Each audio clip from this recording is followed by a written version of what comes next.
하나님 말씀 사무엘상 17장에서 몇 구절 제가 발췌해 봉독합니다.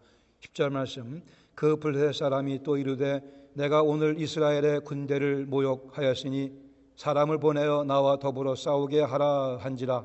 사울과 온 이스라엘이 블레셋 사람의 이 말을 듣고 놀라 크게 두려워하니라. 16절 말씀, 그 블레셋 사람이 40일을 조석으로 나와서 몸을 나타내었더라. 37절 말씀입니다.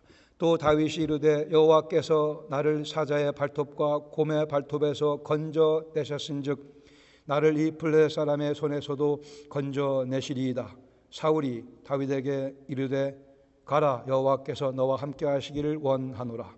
46절 말씀, 오늘 여호와께서 너를 내 손에 넘기시리니 내가 너를 쳐서 네 목을 베고 블레셋 군대의 시체를 오늘 공중의 새와 땅의 들짐승에게 주어 온 땅으로 이스라엘의 하나님이 계신 줄 알게 하겠고 또 여호와의 구원하심이 칼과 창에 있지 아니함을 이 무리에게 알게 하리라. 전쟁은 여호와께 속한 것인즉 그가 너희를 우리 손에 넘기시리라. 아멘. 자리에 앉으시겠습니다.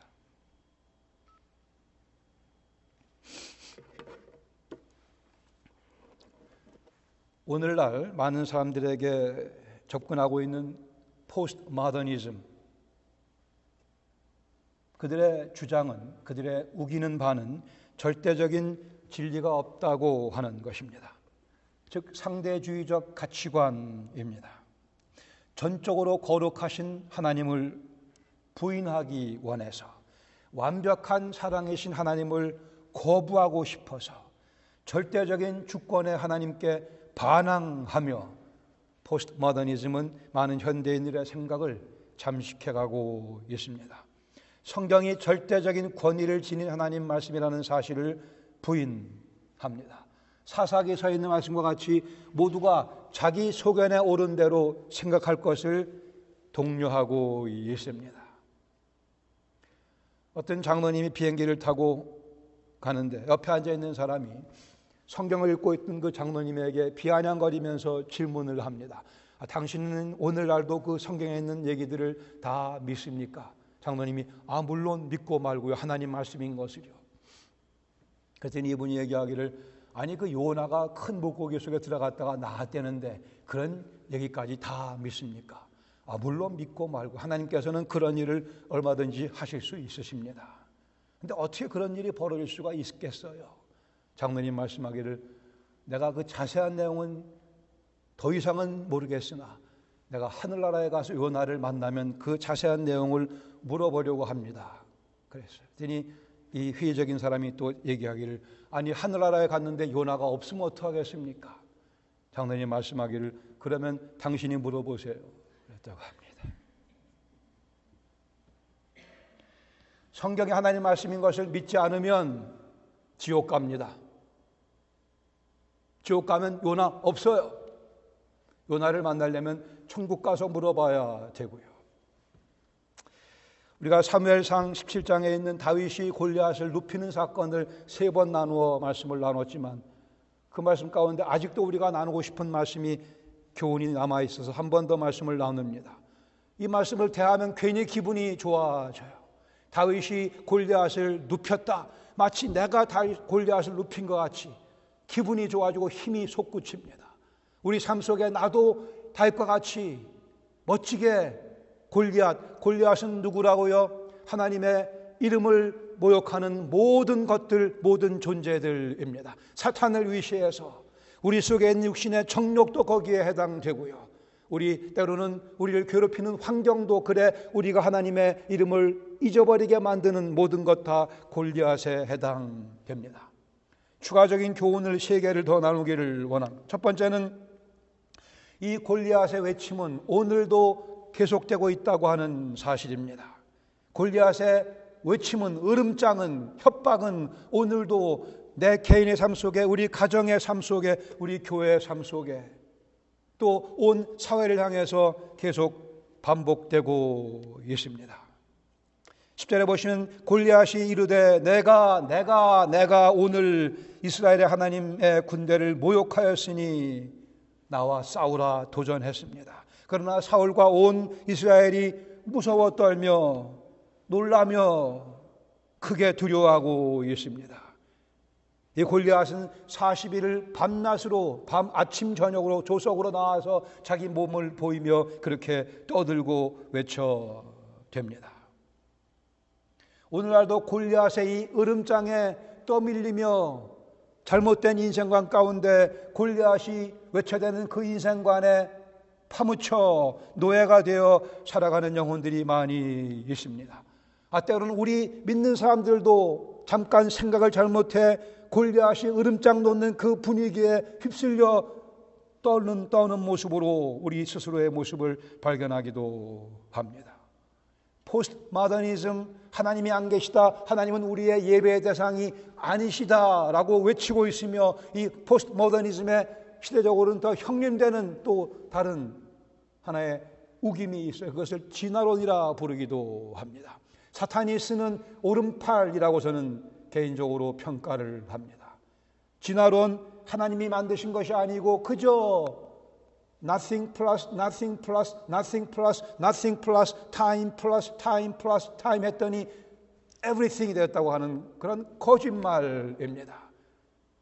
진화론은 과학적으로 정확하게 가설입니다. 그럼에도 불구하고 이 가설이 진리인 양 학교에서 그저 여과 없이 가르쳐지고 있습니다. 진화론은 기본적으로 하나님을 배제하고 인생을 설명해 보겠다는 시도입니다. 하나님을 배제하고 그것이 목적인 거죠. 과학적인 증거가 있어서가 아닙니다. 진화론은 과학적으로 그 증거가 하나도 없습니다. 반복해서 말씀드리죠. 진화론은 과학적인 증거가 한 개도 없습니다. 그럼에도 불구하고 많은 소위 지성인들이 하버드 유니버시티의 교수들이 그것을 믿고 있으며 그것을 가르치고 있으니 이 어찌 사탄의 기가 막힌 작품이라 하지 않을 수 있겠습니까? 하버드에 유명했던 그러한 화석학자 제이 굴드는 이렇게 얘기를 했어요. 그는 진화론자이고 진화론의 권위자이기도 합니다. 그는 그래도 솔직한 면이 있어요. 얘기하기를 내가 진화론을 많이 연구해봤지만 진화론에는 과학적인 증거가 하나도 없다라고 제이 굴드 himself 그렇게 얘기했어요. 진화론 학자가. 하나도 없다. 그런데 그 다음 말이 기가 막힙니다. But I still choose to believe it. 그럼에도 불구하고 과학적 증거가 하나도 없음에도 불구하고 나는 진화론을 믿기로 선택한다. 그랬습니다. 진화론은 하나님을 대적하는 무서운 종교 시스템으로 이미 되어 있습니다. 많은 사람들의 마인드를, 생각을 어지럽히고 있으며 혼돈 가운데 집어넣고 있습니다. 진화론대로 하자면 칼 막스가 맞죠. 칼 막스에게 도덕적인 이유를, 근거를 제시해 줍니다. 애돌프 히틀러에게 그의 모든 유대인 대량 학살의 도덕적 근거를 진화론은 제공해 줍니다. 진화론은 인류의 존엄성을 파괴하는 가르침임에도 불구하고 일단은 하나님을 배제하고 싶으니 그 진화론을 믿기로 선택을 합니다. 진화론이 맞으면 우생학적으로 머리 좋은 사람들끼리 결혼시켜 머리 좋은 사람만 아기를 낳게 해줘야 이 인류가 발전한다고 하는 그런 결론에 도달하게 됩니다. 이 어찌 사탄의 작품이라 하지 않을 수 있겠습니까? 그러나 모든 공립학교에서 이것을 가르치고 있고 우리 아이들은, 우리 다음 세대는 이 거짓말의 세뇌가 되고 있습니다. 그러면서 골리앗은 나와서 외쳐대면서 내가 하나님을 조롱하니 나와서 나와 대항해 싸울 자가 있으면 나오라고 소리를 뻥뻥 외쳐대고 있습니다.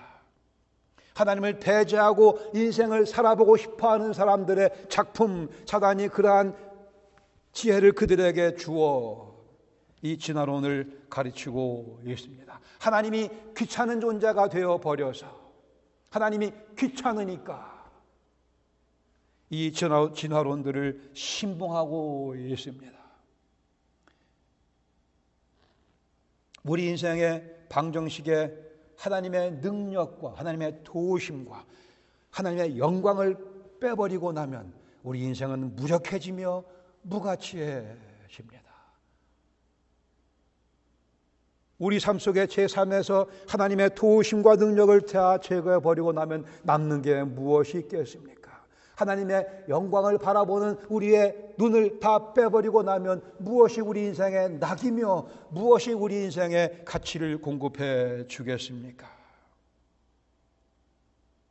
히브리서 2장 14절 말씀에 자녀들은 혈과 육에 속하였음에 그도 그리스도도 또한 같은 모양으로 혈과 육을 함께 지니심은, 즉 예수님께서 사람이 되심은 죽음을 통하여 죽음의 세력을 잡은 자 곧 마귀를 멸하시며 또 죽기를 무서워함으로 한평생 매여 종노릇하는 자들을 놓아주려 하려 하심이라고 말씀합니다.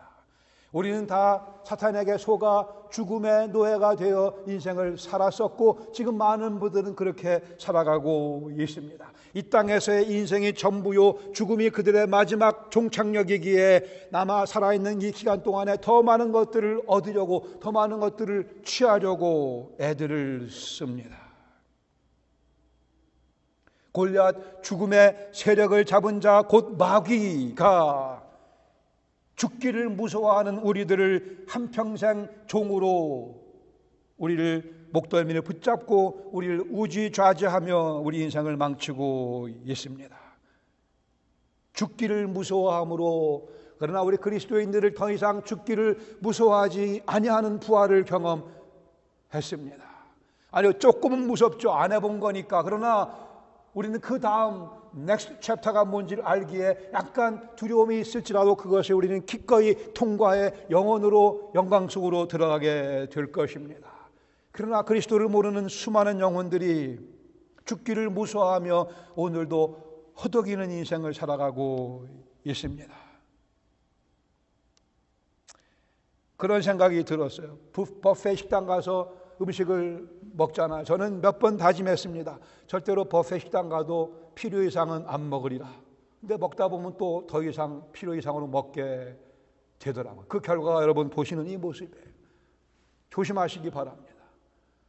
사이콜로지가 뭐예요? 뷔페 식당 가면 내가 마음껏 먹을 수 있다 그러니까 마음껏 먹는 거예요.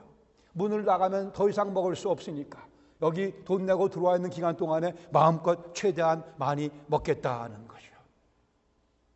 적절히 먹으면 건강에 좋은데, 그러나 괜한 욕심 때문에 필요 이상으로 많이 먹습니다. 이것이 어떤 면에서는 그리스도를 모르는 인생의 모습이 아닌가 싶기도 합니다. 인생이 뷔페 식당이에요. 인생 마치면 끝이니까, 아무것도 없으니까 있는 동안에 실컷 먹자는 거죠. 많이 긁어 모아 많이 자기를 위해 써 보자는 거죠. 그러나 저는 아주 비싼 식당도 가봤습니다.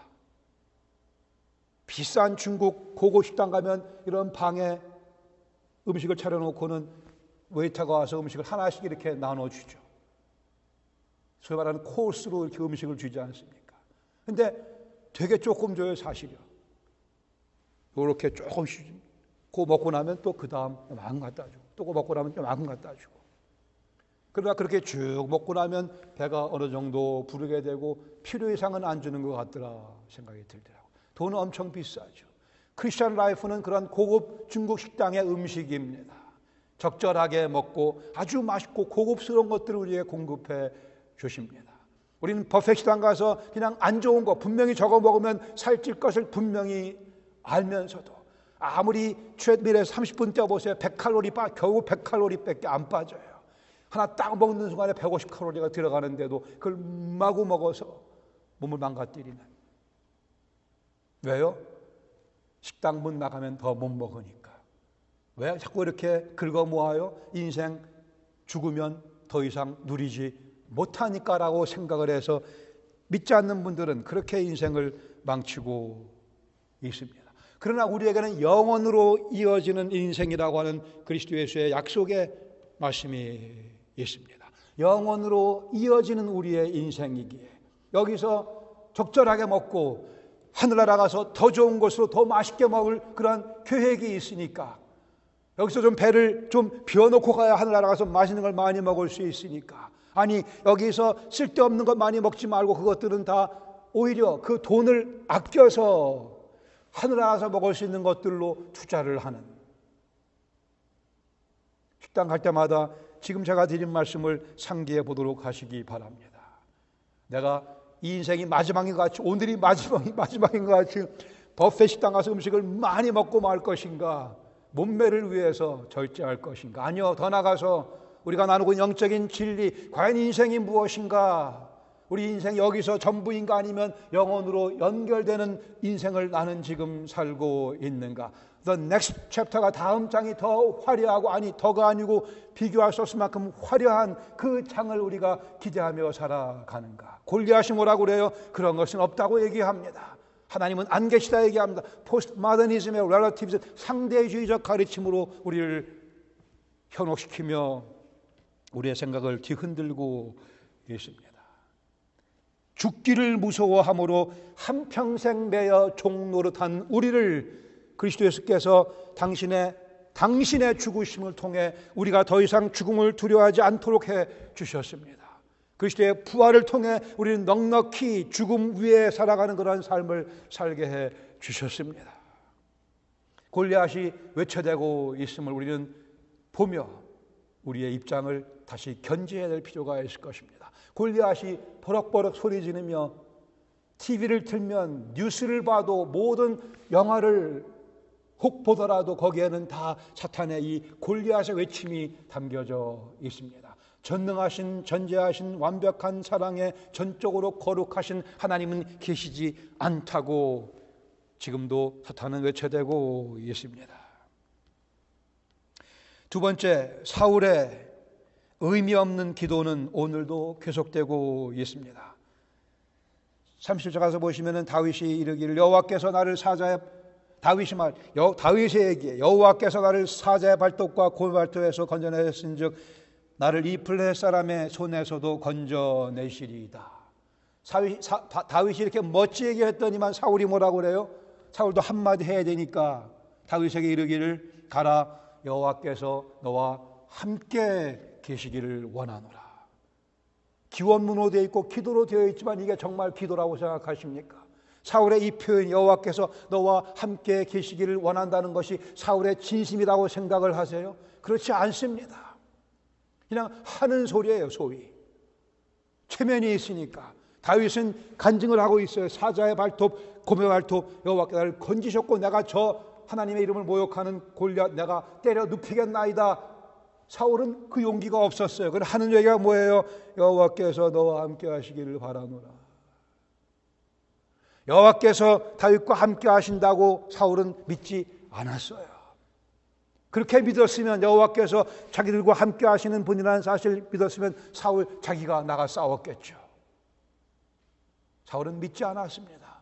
그러나 해야 될 말은 뭔지는 알고 있었어요. 그러기에 이 문맥 가운데 그렇게 얘기를 합니다. 여호와께서 함께 계시리라. 외형적인 종교적 표현 가운데 둘러싸여져 있던 사울의 모습을 발견하게 됩니다. 마음에도 없는 소리를 하고 있어요. 우리는 이 내용 가운데 우리의 모습을 되돌아보기를 원합니다. 우리가 여호와께서 너와 함께 하시길 원한다 얘기할 때 과연 우리가 그것을 믿고 그렇게 그것을 의미하는지, Do we really mean what we say? 정말 내가 하는 얘기 하나하나가 정말 우리의 믿음이 담겨져 있는 표현인가? 여기 사울은 경건의 모양은 갖췄으나 경건의 능력이 없는 모습입니다. 경건의 모양은 갖췄으나 경건의 능력이 없는, 그에게는 멋진 갑옷이 있었습니다. 그러나 그의 마음속에는 두려움이 가득 차 있었습니다. 여호와 이름을 모욕하는 그를 나가 싸울 능력이 없었습니다. 디모데후서 3장 5절에 말씀하기를 경건의 모양은 있으나 경건의 능력은 부인하니 이 같은 자들에게서 네가 돌아서라 라고 말씀합니다. 사도 바울이 말세 현상에 대해 말씀 나누는 가운데 경건의 모양만 갖추고 있는 그러한 사람들이 많이 있을 것을, 경건의 능력은 갖추고 있지 못한 자들에 대해 경고하며 그들로부터 돌아서라. 그들과 교제하지 말라고 말씀을 합니다. 경건의 모양을 갖췄지만 능력을 갖추고 있지 못한 그리스도인의 모습, 특별히 목회자들의 모습, 참으로 경계해야 될 내용이라 봅니다. 말로는 가라 여호와께서 함께 하시기를 원하노라. 말은 그렇게 하지만 실상 믿지는 아니하는, 저 골리앗을 누군가 나가서 넘어뜨려야 되는데 여호와 이름을 조롱하는 그 상황 가운데 예외 없이 모든 이스라엘 백성들은 저 골리앗의 입을 막아야 되는데, 저 골리앗을 죽여야 된다라고 생각을 했습니다마는, 다 그렇게 얘기는 했지만 실제 발을 옮겨가며 그 골리앗을 대항해 싸운 사람은 오직 다윗 한 명이었습니다. 이스라엘 백성들 무엇을 얘기해야 되는지 다 아는 사람들이었어요. 어떻게 얘기해야 되는지도 아는 사람이었으나 그러나 경건의 능력이 없기에 담대하게 나아가 골리앗을 무찌르지는 못했습니다. 경건의 모양은 있으나 발만 동동 구르면서 골리앗의 으름장에 떨고 있던 이 백성들, 이 사울의 모습. 디모데전서 4장 7절에 말씀하기를 망령되고 허탄한 신화를 버리고 경건에 이르도록 내 자신을 연단하라.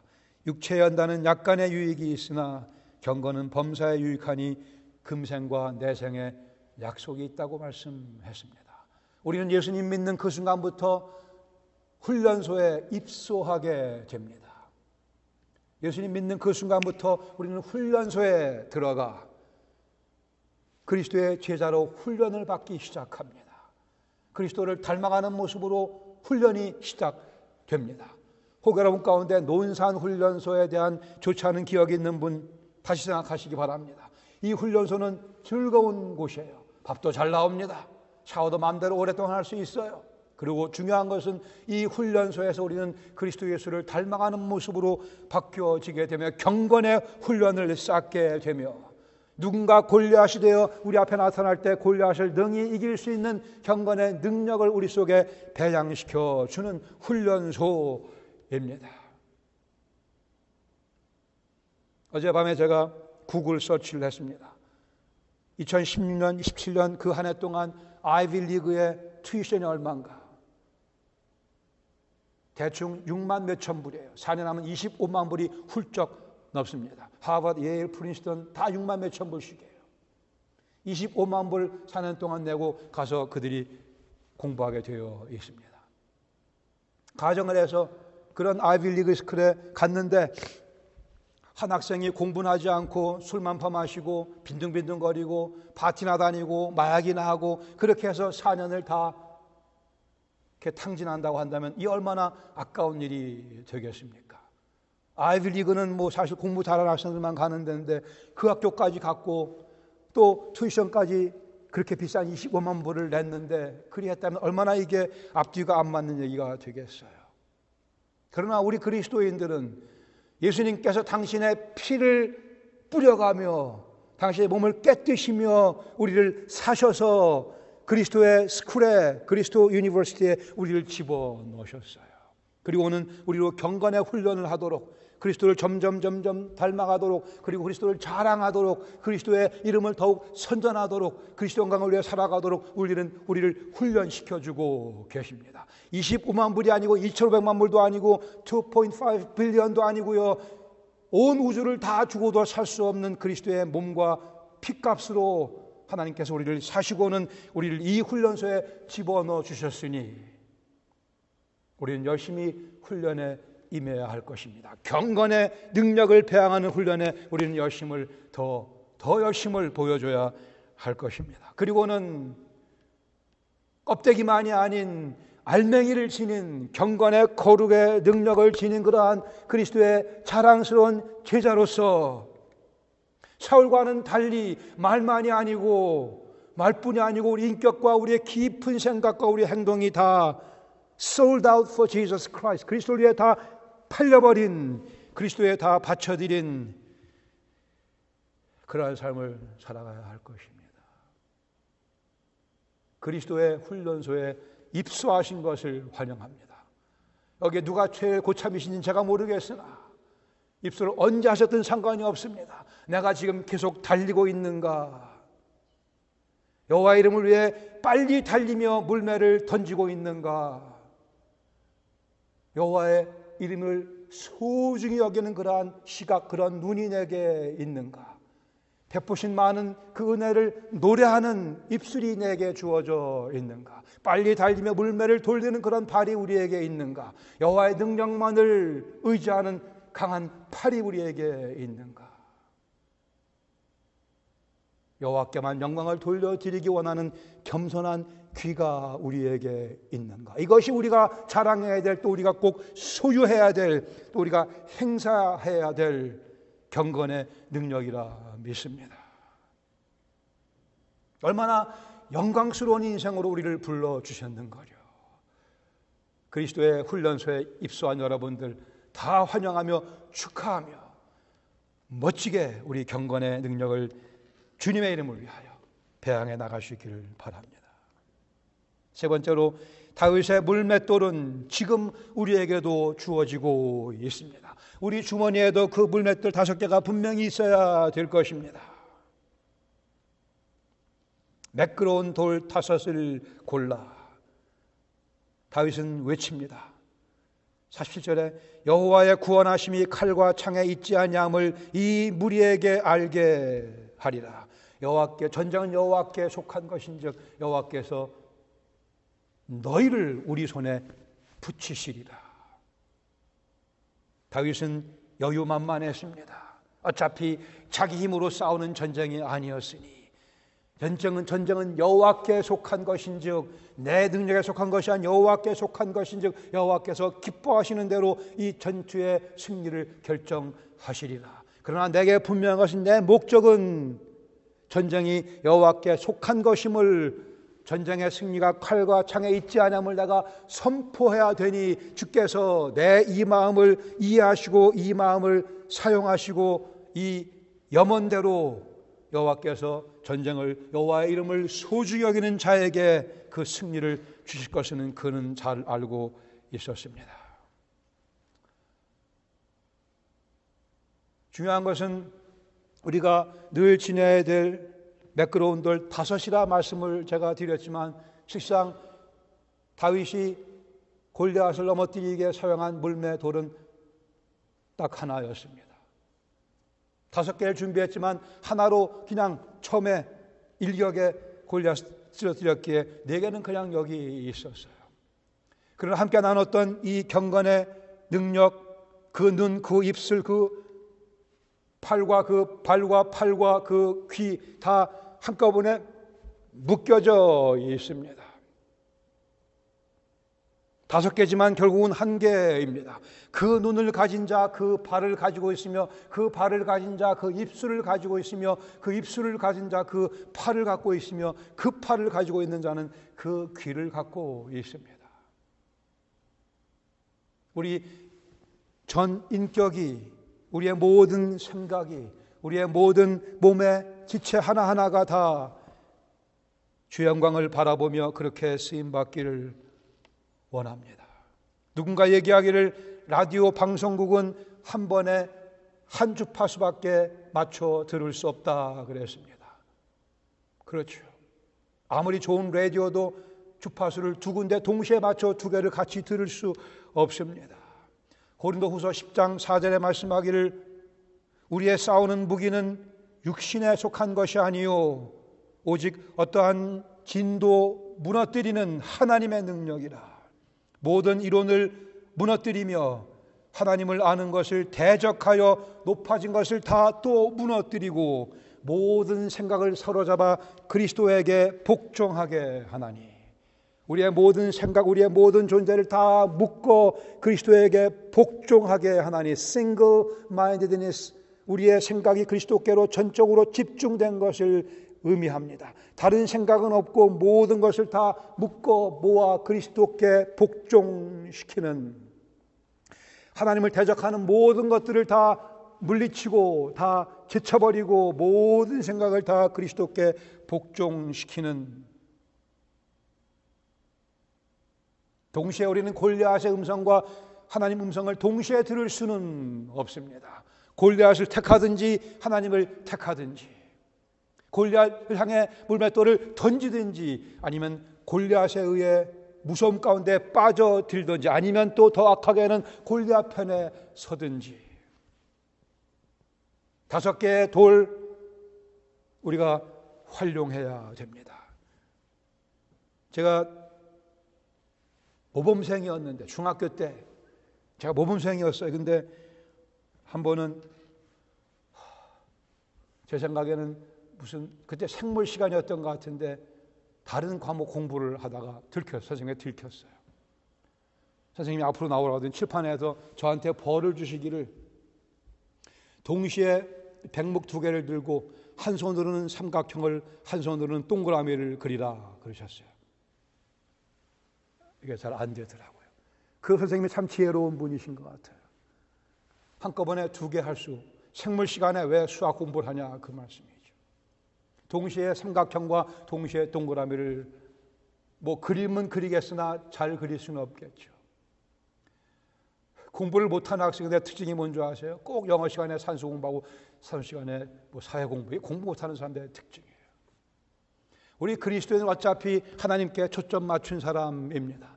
계속 그분께 초점 맞추며 인생을 달려가야 될 것입니다. 골리앗이 떠들면 시끄럽다 얘기를 해야 되죠. 그 입을 틀어막아야 됩니다. 필요하면 물맷돌을 던져 그 골리앗을 넘어뜨려야 되기도 합니다. 이미 그리스도를 믿고 훈련소에 들어왔거니와 우리의 갈 길은 정해져 있으며 우리의 갈 길은 영원으로 이어지는 찬란한 영광스러운 길입니다. 그러기에 우리는 그 길을 질주해서 달려갑니다.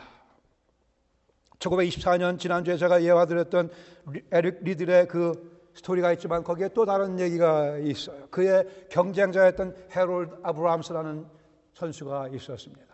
이 아브라함스 경쟁자였는데 우리가 아는 바와 마찬가지로 리들이 주일 예배 참석하기 위해 예선 경기에 빠짐으로 해서 100m 결선에 불참하게 되고 이 해롤드 아브라함스가 그 100m 경기에서 금메달을 따게 됩니다.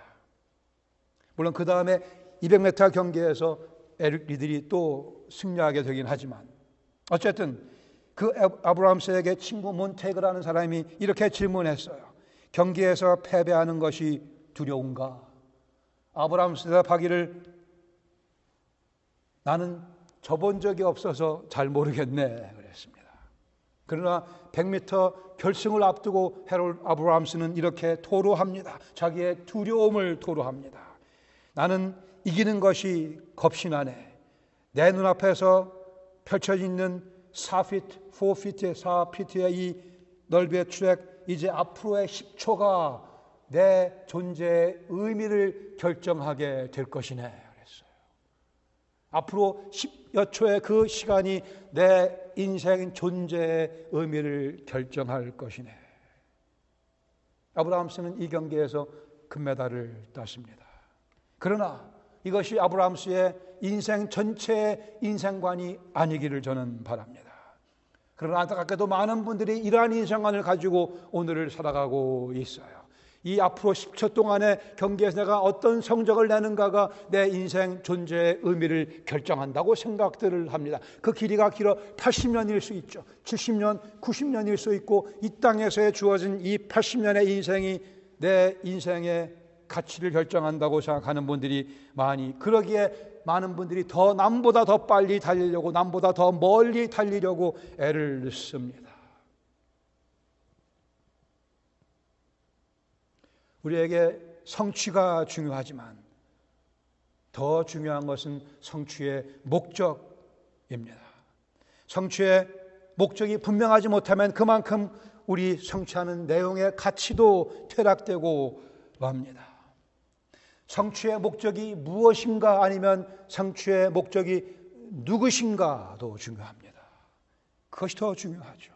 우리는 무엇을 위해 살아가는 사람들인가 아니면 누구를 위해 살아가는 사람들인가. 올림픽 금메달은 성취의 내용이지만 성취의 목적은 아닙니다. 성취의 목적이 바로 주어질 때 성취의 내용이 그 진가를 발휘합니다. 많은 인생이 추구하는 모든 것들 다 성취의 목적은 아닙니다. 성취의 내용인데 그 성취의 내용에 참 의미를 부여해 주시는 분은 그 인생을 지으신 창조주이십니다. 다른 사람보다 더 빨리가 아니고 하나님을 향해 더 빨리 나가는 인생관, 다른 사람보다 더 멀리가 아니고 하나님의 영광을 위해서 더 멀리 달리고자 하는 인생관, 지혜로운 인생이며 노래 부를 수 있는, 내가 왜 노래 부르는가 이유를 아는 우리에게 주어진 하나님의 은혜의 기억이 있기에, 내가 왜 빨리 달려야 되는가, 빨리 달려 피곤하고 지쳐도 거기에 분명히 의미가 있음을 내가 확신할 수 있는 것은, 내가 빨리 달리면 나를 빨리 달리게 만드신 내 창조주 하나님의 이름을 위해서임을 우리가 알기에, 내가 땀 흘리면서 애를 쓰지만 그 흘리는 땀 가운데 의미를 발견하며 또 노래 부를 수 있는 이유는 그 팔에 힘을 공급하시는 분이 내 창조주 하나님 아버지이심을 알기에, 사람들이 인생을 성공했네 하며 박수를 쳐주지만 그 박수 소리를 들으며 엉뚱한 생각에 빠지지 아니하고 그 모든 박수를 모아 하나님께 올려드릴 수 있는 고결한 가치관을 지니고 있는 한 피조물의 인생, 그 인생이 복된 인생입니다. 주님께서는 우리를 그러한 인생으로 불러주셨어요. 그리고는 오늘도 더 멋지게 달려갈 수 있게 해주시려고 우리를 훈련시키십니다. 그러게 때로는 골리앗을 허용도 하시죠. 그 골리앗을 우리가 눕힐 수 있도록 해 주시려고, 그 골리앗을 넘어뜨리게 해 주시려고 우리에게도 이미 5개의 이 매끄러운 돌이 주어져 있습니다. 그리스도 예수 안에서 우리는 이 돌을 사용하며 그 돌을 우리 손에 쥐어주신 우리 아버지 하나님의 영광을 위해서 또 한 주간 질주하시기를 주님의 이름으로 부탁드립니다. 같이 기도하겠습니다. 인생을 빨리 달리십시다. 부지런히 달립시다. 그러나 우리의 목표를 분명히 하며, 그래 좀 지쳐도 더 힘을 낼 수 있는 것은 이 목표가 가치 있는 것이기에, 땀에 찌들며 몸이 피곤해져도 내 등 뒤에서 나를 밀어주시는 분이 계시기에 우리는 또 일어나 달려갈 수 있습니다.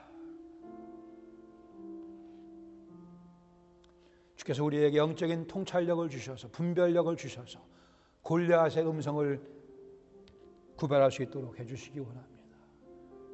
그리고 그 골리앗 음성을 들으며 참지 못할 뿐이 아니고, 발 동동 구르는 모습이 아니고 직접 일어나 나가서 싸우는, 왜 여호와께서 나와 함께 하심을 믿기에 경건의 모양뿐이 아니고 그 능력을 발휘하는 우리가 되기를 주 앞에 기도하십시다.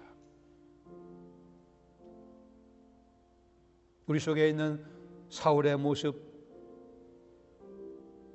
무엇을 말해야 되는지만 아는 그런 모습이 아니고, 우리가 하는 말 하나하나에 우리의 진심을 담을 수 있으며 우리의 고백으로, 우리의 선언으로 말할 수 있는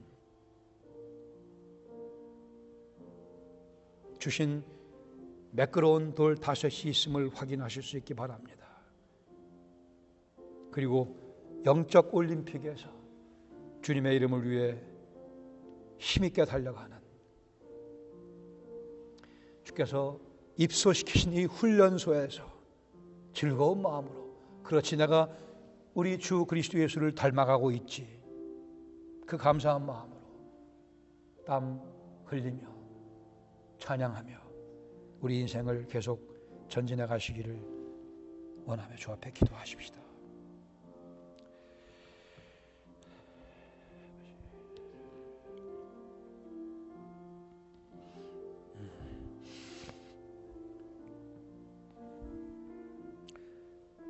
아버지 하나님, 주신 말씀에 보는 것 같이 오늘날도 수많은 골리앗의 커다란 음성이 저희 귀에 들려옵니다. 온 세상이, 아니 대부분의 세상이 그리로 쏠려가고 있는 것을 저희들이 봅니다. 그러나 저희는 주님께 특별히 사랑하셔서 하나님의 백성으로 삼아 주셨으니 하나님의 이름을 모욕하는 골리앗과 싸워 이길 수 있는 경건의 능력을 소유할 수 있도록 그리스도의 훈련소에서 멋지게 훈련할 수 있도록 저희들을 격려하여 주시옵소서. 그래 다윗과 같이 물맷돌을 준비해 하나님의 은혜를 찬양하며 빨리 달리며 힘있게 물매를 던져 골리앗을 무너뜨리는, 그러나 그 손에는 칼이 없었더라. 그래 모든 영광을 주 앞에 돌려드리는 겸손한 귀를 소유한 저희가 되게 하여 주시고 저희들의 그 멋진 모습을 통해서 주님께서 영광을 받아주시며 저희 마음속에 큰 하늘의 기쁨을 허락하여 주시옵소서. 감사드리며 예수님의 이름으로 기도합니다.